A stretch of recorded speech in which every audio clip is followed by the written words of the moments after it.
సంగారెడ్డి జిల్లా అందోల్ మండలం అల్మాపేట గ్రామంలో ఏర్పాటు చేసిన బెల్ట్ షాపులను నిర్మూలించాలని గ్రామస్తులంతా కలిసి జోపేట ఎక్సైజ్ సిఐ సాగర్ రెడ్డికి వినతి పత్రాన్ని అందజేశారు. తమ గ్రామంలో ఉదయం నుండి రాత్రి వరకు సమయం సందర్భం లేకుండా విచ్చలవిడిగా బెల్ట్ షాపుల నిర్వాహకులు మద్యం అమ్మకాలు జరుపుతున్నారని గ్రామస్తులు ఆరోపించారు. గ్రామంలో విచ్చలవిడిగా మద్యం అమ్మకాలు జరపడంతో గ్రామ ప్రజలు మద్యానికి బానిసలుగా మారి తమ ప్రాణాల మీదకి తెచ్చుకుంటున్నారని ఆగ్రహం వ్యక్తం చేశారు. తమ గ్రామంలో ఉన్న బెల్ట్ షాపులను నిర్మూలించాలంటూ గ్రామస్తులంతా కలిసి తీర్మానించుకొని గ్రామ పంచాయతీ కార్యదర్శికి ఫిర్యాదు చేయడంతో స్పందించిన గ్రామ పంచాయతీ కార్యదర్శి బెల్ట్ షాపుల నిర్వాహకులకు బెల్ట్ షాపులను నిర్వహించకూడదని నోటీసులు జారీ చేశారు. అయినప్పటికీ బెల్ట్ షాపుల నిర్వాహకులు ససేమిరా అంటూ తమ అమ్మకాలను కొనసాగిస్తున్నారంటూ అల్మాపేట గ్రామస్తులు ఆవేదన వ్యక్తం చేశారు. గ్రామస్తుల నుండి వినతి పత్రాన్ని అందుకున్న ఎక్సైజ్ సిఐ సాగర్ రెడ్డి సానుకూలంగా స్పందించి అల్మాపేట గ్రామంలో ఏర్పాటు చేసిన బెల్ట్ షాపులపై చర్యలు తీసుకుంటామని తెలిపారు.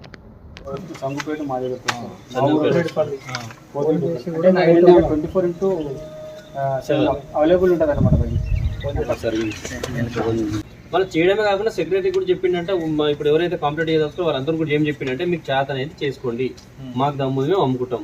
మీరు ఇప్పుడు మేము వాళ్ళ మీద భౌతిక దాడి చేసేట్లేదు, వాళ్ళతో ఆర్గ్యుమెంట్ చేసేట్లేదు. మేము ఏదైనా లీగల్గా వెళ్ళాలనే ఉద్దేశంతో మిమ్మల్ని అప్రోచ్ అయినాం సార్. వాళ్ళు ఏం చెప్తున్నారంటే మీకు చేసుకోండి, మీకు దమ్ముంటే మేము ఆపేసుకోండి, మేము అమ్ముతాం, ఎవరు చెప్పినా అమ్ముతాం. సెక్రటరీ కూడా చెప్పిందంట మేము అమ్ముతాం అంటే సెక్రటరీ అంటే గ్రామ పంచాయతీ వచ్చి మీరు కూడా మాట్లాడారు, మరి వాళ్ళు వద్దంటున్నారు, మీరు అమ్ముతా అంటారు, మీరు మాట్లాడండి అని చెప్పేసి సెక్రటరీ చెప్పింది. ఆయన కూడా లెక్క చేయట్లేదు, ఆయన కూడా నోటీస్ ఇచ్చాడు. చిన్న చంద్రపేట అసలు చిన్న గ్రామం కూడా స్వచ్ఛందంగా వాళ్ళు చాలా సిస్టమేటిక్గా ఉన్నారు. ఊరు అభివృద్ధి చెందాలంటే మందు బంద్ చేయాలి.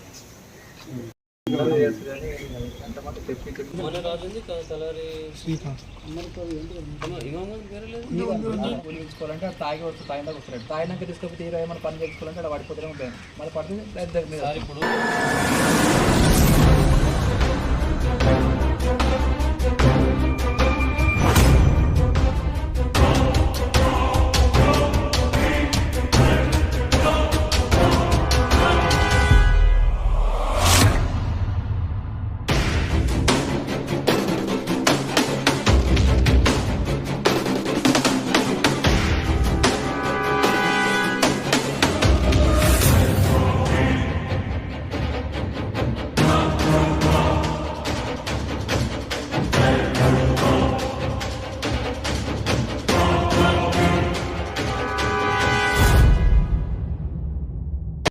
పేట గ్రామంలో మద్యపాన్ని నిషేధించాలని చెప్పేసి గత 10 రోజుల నుంచి ఒక ప్రయత్నం చేస్తూ ఆ గ్రామ యువకులందరూ కలిసి పంచాయత్ సెక్రటరీ గారికి ఒక తీర్మానం చేసి ఈ లెటర్ ఇవ్వడం జరిగింది.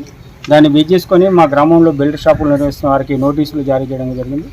నోటీసులు జారీ చేసినా వాళ్ళు వాటిని పట్టించుకోకుండా మద్యాన్ని విచ్చలవిడిగా అమ్ముతున్నారు. 24 గంటలు మా గ్రామంలో దొరకని మందు లేదు, దొరకని బ్రాండు లేదు, అన్ని రకాలు అమ్ముతున్నారు. ఈ విషయంలో గత 2-3 సంవత్సరాల నుంచి కూడా ప్రయత్నం చేస్తూ ఎక్సైజ్ వారికి చెప్పినా పట్టించుకోలేదు.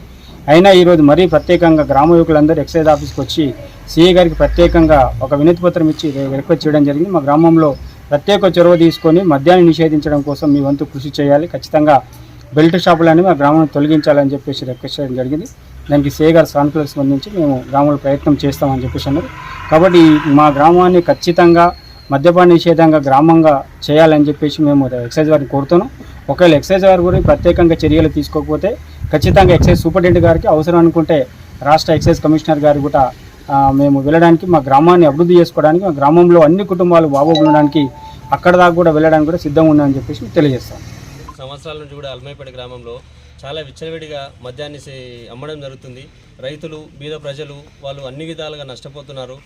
ఊర్లో కూడా 24 గంటలు మద్యం దొరకడం ద్వారా వాళ్ళకి ఎప్పుడు తాగాలనిపిస్తే అప్పుడు రాత్రి పగలు టైం సందర్భం ఏమీ లేకుండా తాగి వాళ్ళ యొక్క జీవనాన్ని పాడు చేసుకోవడమే కాకుండా అన్ని విధాలుగా అందరికీ నష్టం చేయడం జరుగుతుంది. దానికి మేము ఈ మధ్య రీసెంట్గా మా దగ్గర కొత్తగా సెక్రటరీ గారు వచ్చారు, వారికి ఒక వినతిపత్రం ఇచ్చాము. వాళ్ళు కూడా వాళ్ళకి ఒక నోటీసు జారీ చేయడం జరిగింది. వాళ్ళు కూడా ఆ నోటీసును కూడా బేఖాతరు చేస్తూ మేము దాన్ని మానేయలేము అనే పరిస్థితిగా తనతో కూడా మాట్లాడడం జరిగింది. మేమందరం యువకులము అందరం గ్రామ ప్రజలందరం కూడా కలిసి ఊరిని బాగు చేసుకోవాలనే ఉద్దేశంతో మేము ఎక్సైజ్ ఆఫీసర్ దగ్గరికి వచ్చి మేము ఒక వినతి పత్రం ఇచ్చాము. సార్ వాళ్ళు కూడా చర్య తీసుకొని మాకు ఆ యొక్క మద్యం అమ్మకాన్ని నిషేధిస్తారని మేము ఆశిస్తున్నాము. లేదు ఈ విధంగానే కంటిన్యూషన్ జరుగుతుందంటే మేము పై స్థాయిలో కూడా సార్ వాళ్ళకి ఇక ఫర్దర్గా వెళ్ళి మేము అది మొత్తానికి మద్యాన్ని ఊర్లో మానేసేంత వరకు మేము పట్టుగా ఉండి అది సాధిస్తామని తెలియజేస్తున్నాం. ఊర్లో షాప్ వాళ్ళందరికీ సెక్రటరీ గారు నోటీస్ ఇచ్చారు, మీరు మద్యం అమ్మొద్దు, పలానా 10th తారీఖు వరకు 10వ తారీఖు లోపు మీరు ఏదైనా ఉంటే బంద్ చేసుకోవాలని చెప్పేసి ఊరందరూ ప్రజలు తీర్మానం చేశారు. మీరు మానేయాలని చెప్పేసి సెక్రటరీ గారు నోటీస్ ఇచ్చారు. వాళ్ళ నుంచి రిసీవ్డ్ కాపీ కూడా తీసుకున్నారు. 10వ తారీఖు అయిపోయింది, 11, 12 కూడా కంటిన్యూషన్ జరుగుతూ ఉంది. ఏ విధమైన కూడా రెస్పాన్సిబుల్ లేకుండా ఆయన ఒక ఆఫీసర్గా సెక్రటరీ గారు ఇచ్చినా కూడా తన యొక్క మాటను కూడా ఖాతరు చేయకుండా అలాగే అమ్మడం జరుగుతుంది. మేము అమ్ముతామండి, మీతో ఏదైనా చేయవలసింది మీరు ఏమైనా చేసుకోదలుచుకుంటే మీరు చేసుకోమని చెప్పి సెక్రటరీ గారు కూడా చెప్పడం జరిగింది. బెల్ట్ షాప్ వాళ్ళు చెప్పడం జరిగింది. ఊర్లో కూడా యువకులు కూడా అందరూ వెళ్ళి చెప్పినా కూడా మేము చెప్తాము, మాకు 8 లక్షలు 10 లక్షల ఖాతా ఉంది, ఎవడు కట్టాలి ఖాతా, మేము అమ్ముకుంటాము, అమ్ముకోవడం మా వల్ల అవుతుంది, అమ్మడం మానేయడం మీ వల్ల అయితే మీరు చేసుకోండి అని చెప్పి